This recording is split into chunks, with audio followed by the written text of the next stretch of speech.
ายดีท่านผู้ชมทุกคนทุกเพศทุกวัยบ่ว่าจะอยู่แห่งหนใดในโลกลาว PPF เป็นรายการของคนลาวอพยพออกอากาศอยู่ประเทศสหรัฐอเมริกาส่งถึงคนลาวที่อยู่ทั่วโลกมีคนลาวในผู้หนึ่งได้ถามขึ้นว่าพวกเรานอกอยู่อเมริกามีชีวิตเป็นรองประชาชนแม่นบ่เมื่อได้ยินดังนี้พวกเขาก็งงเพราะบ่เข้าใจคำว่าเป็นรองประชาชนแม่นเป็นแบบใดแต่บ่เป็นหยัง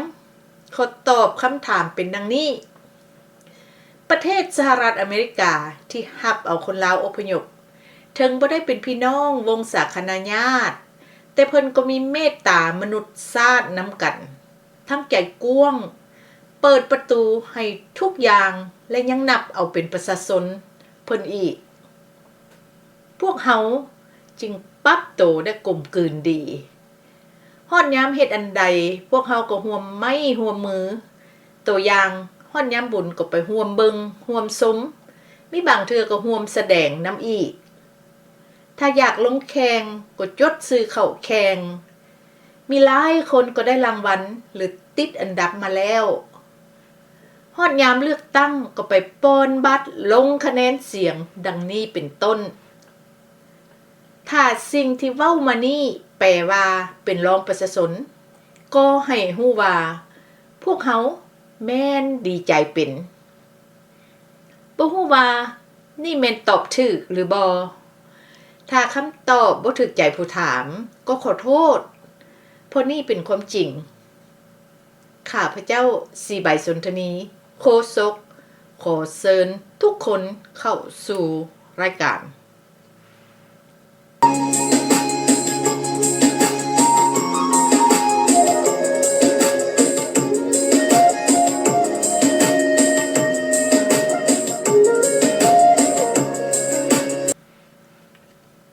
หัวเรื่องที่จะเว้าในมื้อนี้ได้ใส่ชื่อว่า Wrong Start นี่เป็นภาษาอังกฤษภาษาฝรั่งแมน Mauvais départ แปลเป็นภาษาลาวก็แมนเริ่มต้นผิดผู้ที่เริ่มต้นผิดที่จะกล่าวในมื้อนี้แมนแนวลาวฮักชาติมีผู้ใดเคยได้ยินคำเว้าดังนี้บ่ความจริงเป็นสิ่งที่บ่ตายแต่ผู้เว้ามักตายเด้อถ้าเคยได้ยินก็ขอเสนอให้หยุดเซาบ่เว้าอีกต่อไปเพราะคำเว้าเหล่านี้แนวลาวมักเอามาใช้คู่พวกเรานอกเป็นประจำจนเรานอกอิ่มเบื่อและเบิ่งหน้าผู้เว้าบ่ติดคือกันบัดนี้ขอเริ่มในสมัยเก่าถึงเมืองลาวจะถึกฝรั่งคุมแต่คนลาวบ่ว่าระดับใดก็สอนกันแบบเงียบให้ฮู้ฮักชาติฮักบ้านฮักเมืองให้ตุ้มลุมกันบ่ปะบ่ทิ่มกันนี่เป็นคุณสมบัติดีของคนลาวสมัยก่อนตกมาฮอดตอนสงครามโลกครั้งที่2คนลาวนับแต่เจ้าฟ้ามหากษัตริย์ลงมาฮอดพ่อนามาเตาได้ตื่นโตอยากเป็นเอกราชจึงพากันต่อสู้ฝรั่งแต่บ่ยอมปะโค้งหางสถาบันการปกครองที่มีมาแต่โบราณกาลอยู่ในการต่อสู้เทื่อนี้ได้มีคนลาวกลุ่มหนึ่งย้อนความรู้เท่าบ่ถึงการหรือจะเป็นย้อนความขี้ค้านและฝันใหญ่จึงขาดสติระวังโตปะให้คนชาติอื่นมีอิทธิพลครอบงำทางด้านความคิดคนลาวกลุ่มนี้แมนแนวลาวหักชาติและคนชาติอื่นถึงงมหัวแนวลาวก็แม่นคนแก้ว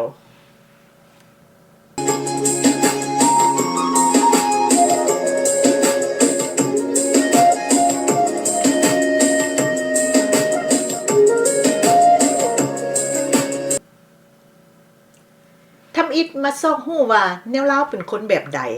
มีการเริ่มต้นเป็นคือแนวใดจะขออ่านข้อความที่เอาออกจากหน้า11ขอเชิญท่านฟังได้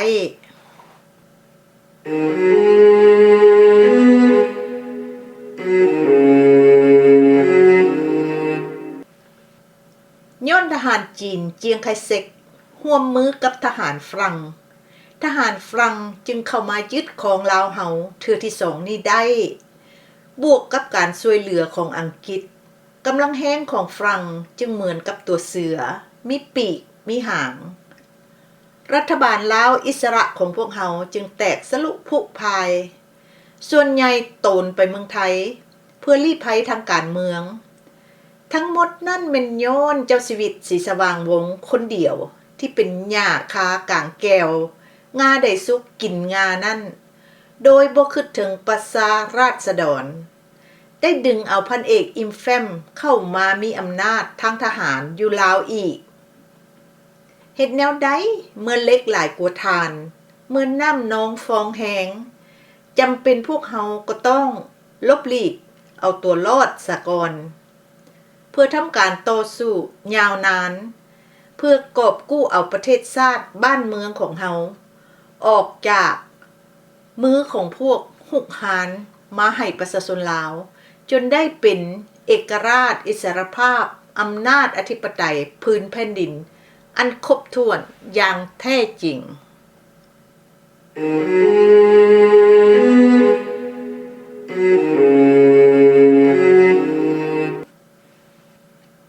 หลังจากอ่านวรรคนี้แล้วก็เห็นว่ามีการข่มเคียดให้เจ้าชีวิตเจ้าศรีสว่างวงศ์จึงมีคำถามว่าเป็นหยังจึงเครียดการที่ถามก็เพราะเรื่องนี้ได้เกิดขึ้นปีคศ1947ในเวลานั้นผู้เขียนปึ้มหัวนี้ยังเป็นเด็กมีอายุบ่ฮอด10 ปีซ้ำเมื่อเป็นดังนี้จึงคิดว่าต้องมีผู้สอนให้เด็กน้อยผู้นี้จือจำเอาแต่ผู้เป็นครูสอนนี้คือจะบ่ฮู้เรื่องถูกต้องจึงสอนแบบผิดๆถูกๆต่อไปจะอธิบายว่าการสอนบ่ถูกต้องเป็นคือแนวใด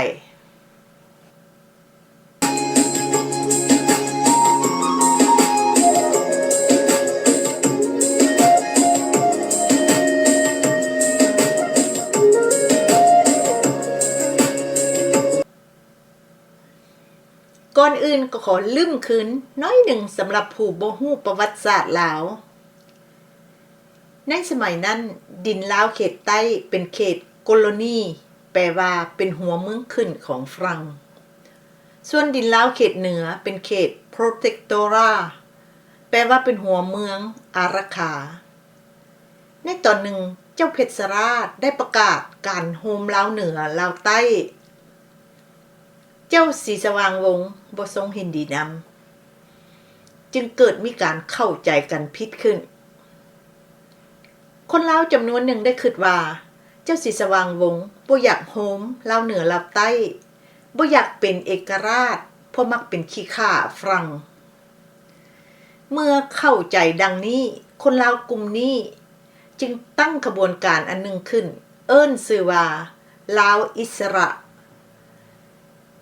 แก้วเนื้อจึงฮิบฟ้าวจัดทหารเอิ้นชื่อให้ว่าอาสาสมัครเวียดนามและส่งมาห่วมลาวอิสระโดยอ้างเหตุผลว่าจะมาช่วยตีฝรั่งออกไปเพราะฝรั่งก็เป็นศัตรูนัมเบอร์หนึ่งของแก้วเนื้อคือกันบัดนี้ขอกลับคืนเรื่องตามข้อความที่อ่านไปแล้วก็เห็นว่าแนวลาวเข้าใจผิดเพราะบ่ฮู้ว่าจีนได้จัดให้ลาวอิสระพบกับฝรั่งลาวอิสระที่ไปพบฝรั่งนี้แมนเท่าอุ่นสนนิกรที่เคยเป็นหัวหน้าเสรีลาวการพบปะกันเทื่อนี้ฝรั่งได้บอกว่าถ้าลาวอิสระบ่ยอมรับฝรั่งก็ให้ถอยออกไปลาวอิสระจึงได้คิดไล่สถานการณ์ต่อมาก็เตือนประชาชนให้ออกไปจากบริเวณที่จะมีการสู้รบเสียก่อนสำหรับทหารให้เตรียมสู้แต่ถ้าบ่ไหวแล้วก็ให้ถอยออกคือกันส่วนลาวอิสระผสมแก้วอยู่ท่าแค่แมนเด็ดขาดบ่ยอมถอยออกในจำนวนนี้มีเจ้าสุภานุวงศ์นำผู้หนึ่งให้ฮู้ว่าในสมัยนั้นอยู่ท่าแค่มีคนแก้วที่ฝรั่งเอาเข้ามาเฮ็ดเวียกล่วงหลายจนมีการซุบซิบกันว่าซ้ำกับเป็นเมืองแก้ว ทางฝรั่งเมื่อกองทหารมาฮอดแล้วก็บ่ลำไรยิงปืนใหญ่สุ่มใส่พวกลาวอิสระติดตามด้วยรถถังและยนต์ประชาชนท่าแขกที่บ่เตรียมพร้อมก็พากันแล่นหนีตายลงน้ำของแบบมืดฟ้ามัวดินฝรั่งได้เอายนต์ไล่ยิงจึงมีการตายล่วงหลายเพราะเป็นเป้าแปนทั้งสับสนโอลวนบ่มีระเบียบทั้งทหารแก้วเมื่อเห็นว่าสู้ฝรั่งบ่ได้แล้วก็เอาเจ้าสุพรรณวงศ์แล่นลงเรือพาข้ามน้ำของแต่พอเรือฮอดกลางของก็ถึกยนต์ฝรั่งยิงปืนใส่มีหลายคนถึกลูกปืนโหมทางเจ้าสุพรรณวงศ์โชคดีที่ยนต์ยิงได้หมดลูกปืนก่อนพวกเท่าอุ่นได้แล่นกลับขึ้นมาโซมเอาเจ้าสุพรรณวงศ์ขึ้นฝั่งไทยและพาแล่นไปห้องหมอ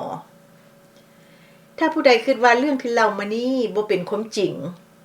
ก็เสนอให้ไปอ่านปึ้มเท่าอุ่นสนานิกรที่เขียนบันทึกไว้ละเอียดดี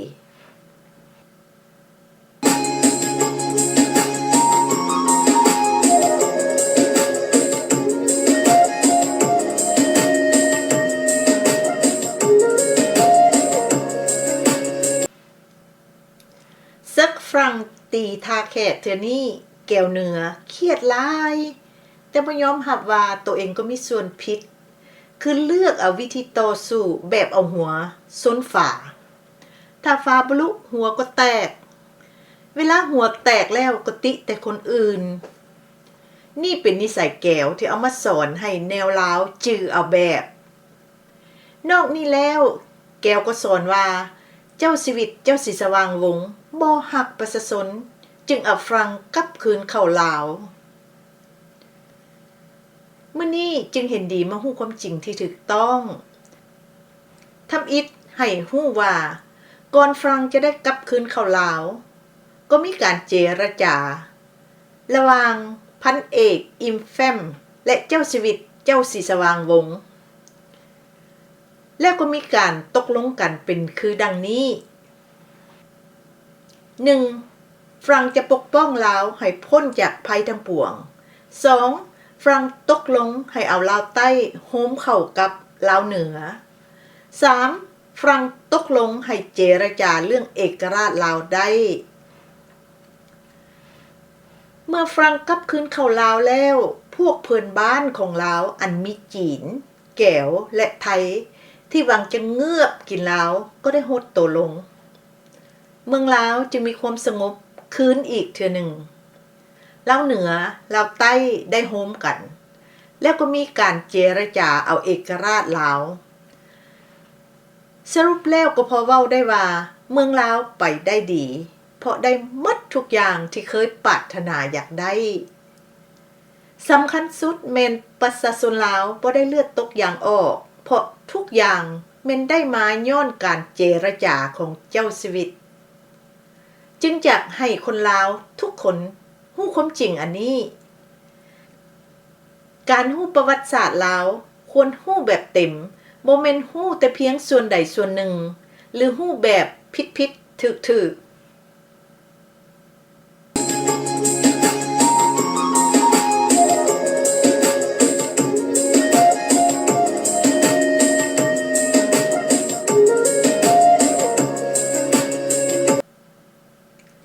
ต่อไปนี้จะอ่านออกจากหน้า13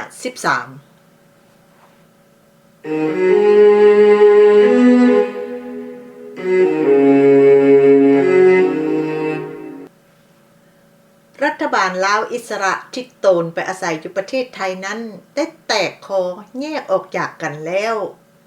ย้อนการซื้อจ้างจอบอ้อยยั่วเย้าของฝรั่งซึ่งเป็นเจ้าสุวรรณภูมิเป็นนายกรัฐมนตรีพญาคำม้าววิไลนายกรัฐมนตรีรัฐบาลลาวอิสระที่ไปอยู่ไทยได้พร้อมกับกระต่ายดลสัตว์โสริตพาพรรคพวกจำนวนหนึ่งกลับคืนมาสวามิภักดิ์อยู่เวียงจันทน์ส่วนเสด็จเจ้าสุพรรณวงศ์เป็นหมู่หนึ่งสืบต่อเข้าป่าทำการต่อต้านการหุกหานฝรั่งเศส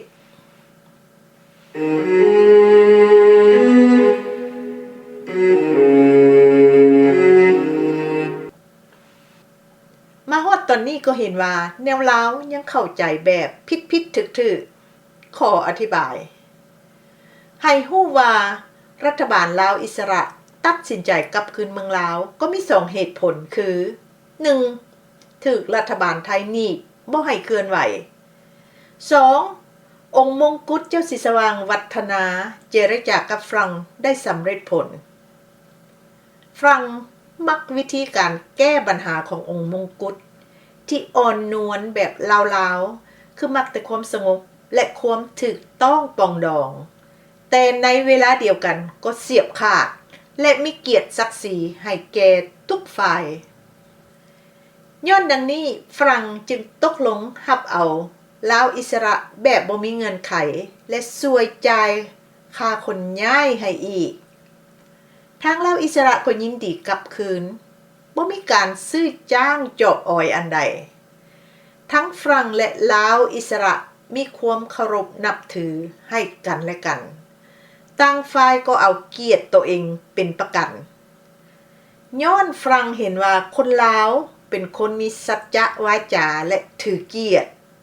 ฝรั่งจึงตกลงให้เอกราชลาวเป็นผู้ทำอิฐ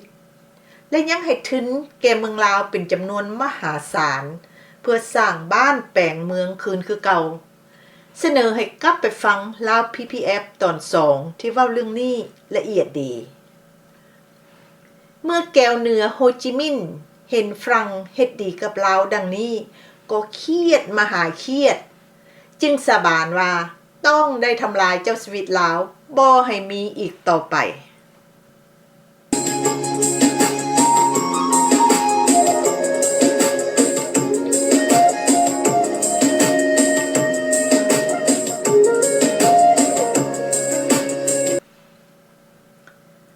ข้อความต่อไปนี้เอาออกจากหน้า24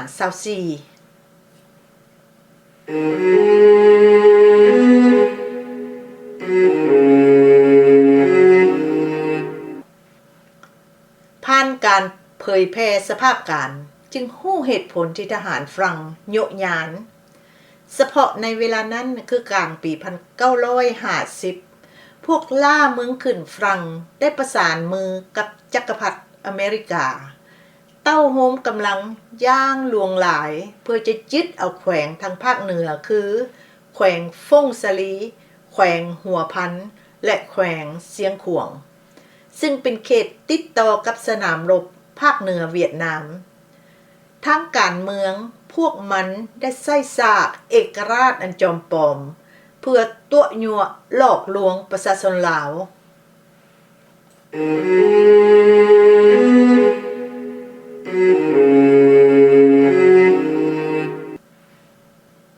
นี่ก็เป็นอีกตอนหนึ่งที่แนวลาวเข้าใจผิดฝ่ายเจ้าชีวิตมาฮู้ความจริงที่ถูกต้องแต่จะเว้าแบบย่อ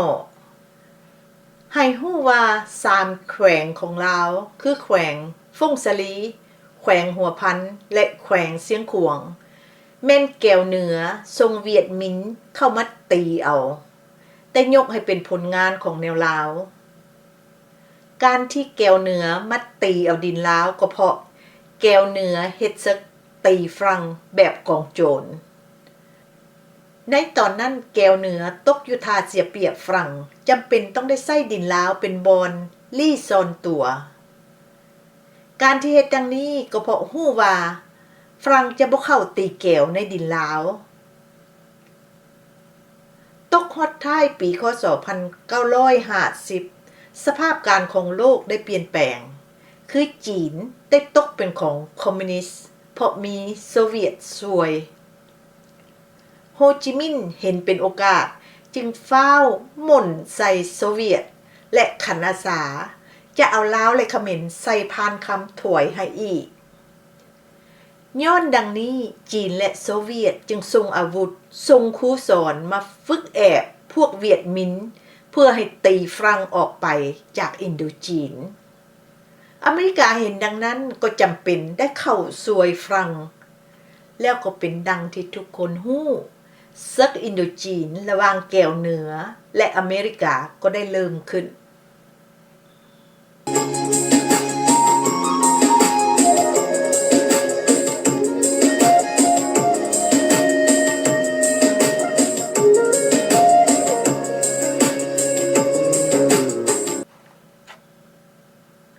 ความต่อไปนี้เอาออกจากหน้า36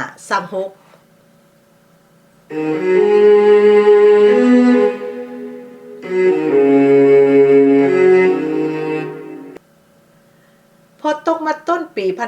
1951 จักรพรรดิอเมริกาได้แทรกซึมพวกล่าหัวเมืองขึ้นฝรั่งอยู่ในอินโดจีนอเมริกาจึงค้นล้มบุญอุ้มนาจำปาสักลูกมือสั้นจำของฝรั่งลงแล้วมอบตำแหน่งนายกรัฐมนตรีให้แก่ภุยสนานิกรเวลานี้เงินดอลลาร์อเมริกา1ดอลลาร์ต่อ35กีบเงินลาวเงินกีบลาวสัมผัสแพงกว่าเงินฝรั่งคือ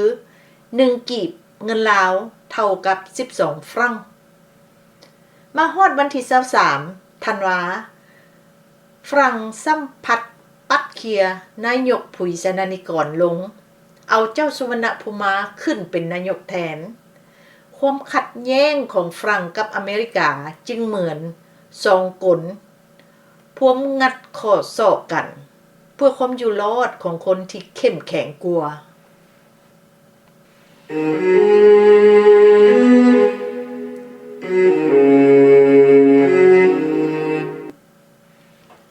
การที่เอาตอนนี้มาอ่านให้ฟังก็เพราะอยากให้ทุกคนรู้ว่าในปีคศ1951นั้นเมืองลาวที่มีเจ้าชีวิตปกครองแม่นไปถูกต้องและไปได้ดีอีกบ่ดังนั้นค่าเงินกีบจะบ่แข็ง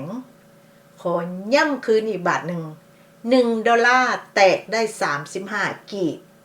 และ1กีบแตกได้12ฝรั่งแปลว่าเงินฝรั่งยังลุดเงินกีบอีกเมื่อเทียบใส่เดี๋ยวนี้ที่มีพรรคและรัฐปกครอง1ดอลลาร์แตกได้ประมาณ 8,600 กีบและ1ยูโรแตกได้ประมาณ 9,800 กีบได้ยินแล้วไกลกันปานฟ้ากับดินบอ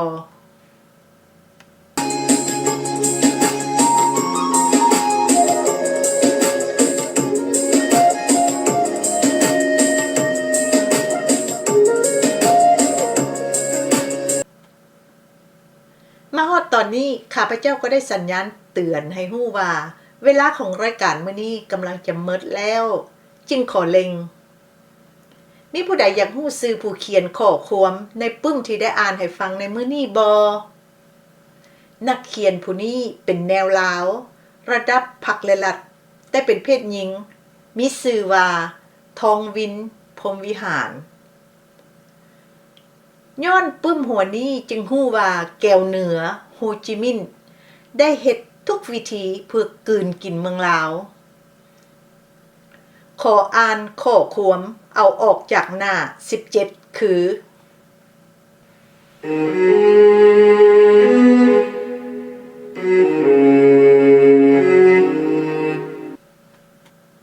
อยู่ในจำนวนคณะนำของทหารอาสาสมัครเวียดนามนั้นมีคนหนึ่งชื่อว่าองค์วิงตัววอสระอิตัวงอวิงเป็นสาวหนุ่มมีอายุเกือบ30ปีแล้วทุกคนเอิ้นเพิ่นว่าองค์วิงนายพลประจำภาคตะเวนออกเฉียงเหนือ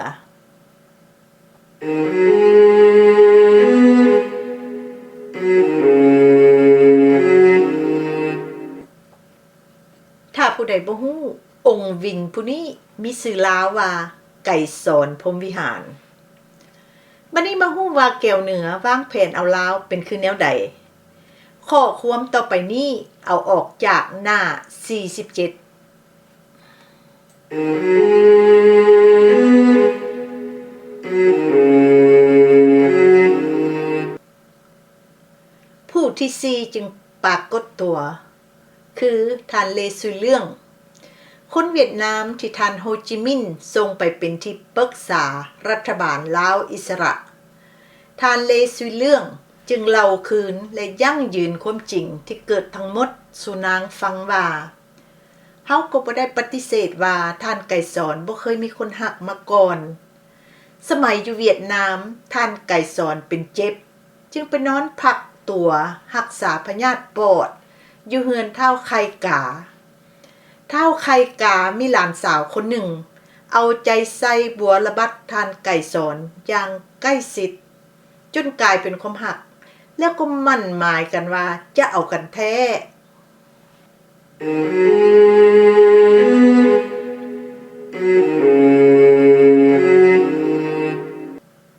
ตอนต่อไปขอให้ตั้งใจฟัง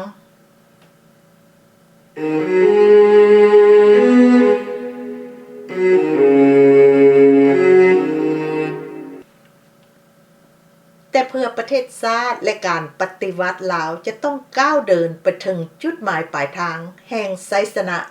ตีภาพแพ้ขาดศึกศัตรูได้นั้นพวกเฮาได้ปรึกษาหารือน้ำกันอยู่ในขั้นรัฐบาลลาวทั้งหมดตกลงเป็นมติว่าท่านไกรสอนพรหมวิหารต้องมีเมียเป็นคนลาวและสาวลาวเพราะมีผู้นำขั้นรัฐบาลลาวต่อต้านก็ได้เอาเมียคนเวียดนาม2-3 ทานแล้วฝ่ายศัตรูพวมโฆษณาใส่ให้ป้ายสีต่อเรื่องนี้อยู่เฮาเองจะเป็นผู้ไปเว้ากับลุงไข่กาเองและเขียนไปตักย้ำเพื่อให้เข้าใจและเห็นเวียกใหญ่เหนือกว่าเวียกส่วนตัว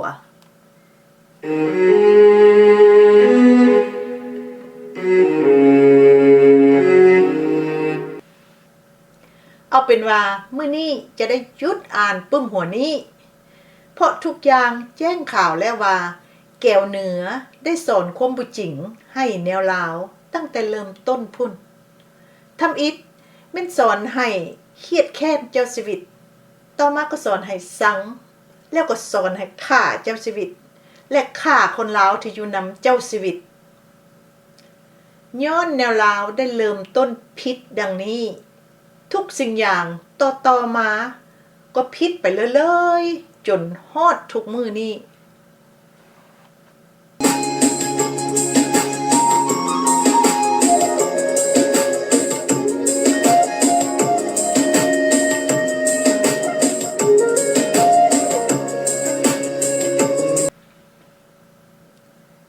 40 กว่าปีได้กลายมาแล้วพรรคและรัฐ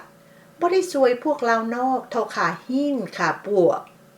บ่เคยเว้าดีนำบ่เคยนับเอาเป็นประชาชนลาวคืนแต่พรรคและรัฐก็บ่อายที่มาด่ามาซับมาโคกจึงอยากขอถามว่าพรรคและรัฐถือสิทธิ์อันใด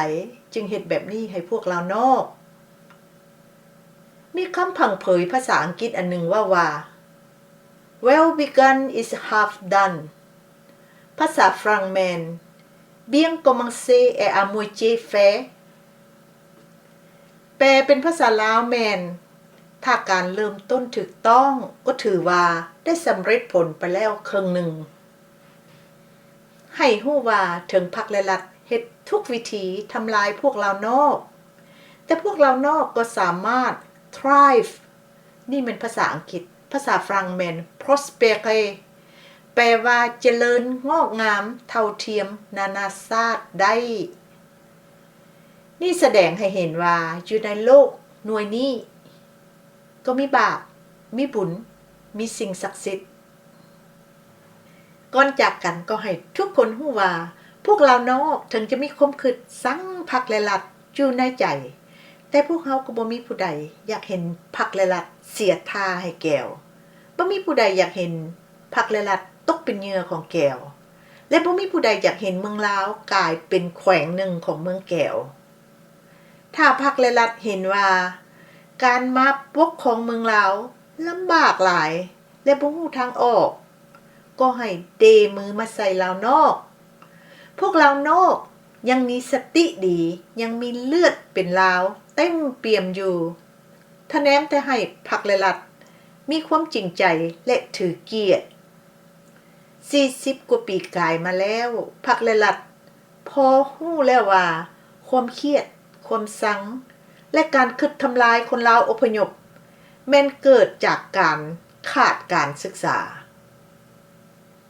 แต่ปัญหานี้ก็มีหนทางแก้ได้มาฮอดตอนนี้เวลาของรายการก็หมดลงพอดีขอขอบใจทุกคนที่ตั้งใจฟังลาว PPF จนจบ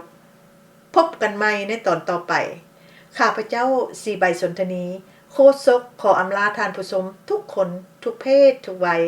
บ่ว่าจะอยู่แห่งหนใดในโลกลาก่อน Au revoir et goodbye